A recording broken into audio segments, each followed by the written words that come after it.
Почитувани граѓани, почитувани новинари, со задоволство можам да соопштам дека заврши блокадата на законодавниот процес во Собранието на Република Северна Македонија, со која поранешниот председател Иванов нанесуваше директна штета на граѓаните и на интегративните процеси на државата.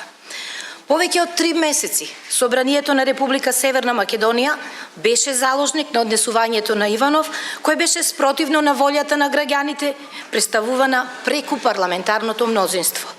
На вчерашната седница во трето читање изгласавме низа закони, меѓу кои законите за прекинување на бременоста, за спречување и заштита од дискриминација, законот за судскиот совет, за кој што Иванов, спротивно на уставот, не сакаше да ги потпише указите за нивното прогласување.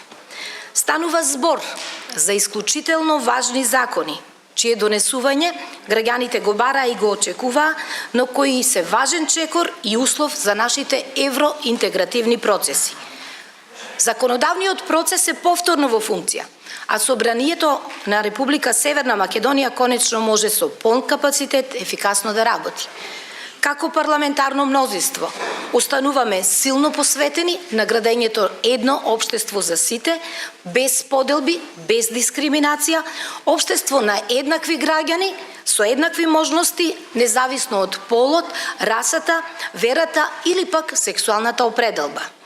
Со новиот закон за спречување и заштита од дискриминација, за прв пат со закон се заштитуваат лицата со попреченост, различен родов идентитет, различна сексуална ориентација.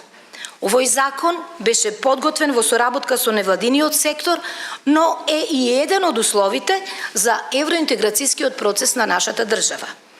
Законот за прекинување на бременоста, граѓаните го очекуваа подолго време и тој овозможува жената сама да одлучува за своето репродуктивно здравје. Продолжуваме и ги реализираме нашите заложби за владење на правото, за реформи во судството и за еднаквост на сите пред законот. Законите за судски совет, за управните спорови и за судови се дел од реформите во судството кои се нужни, откако ВМРО-ДПМН буквално го сруши судскиот систем.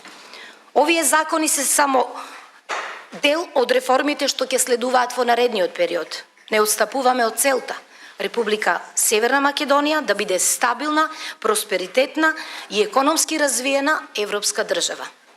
Благодарам.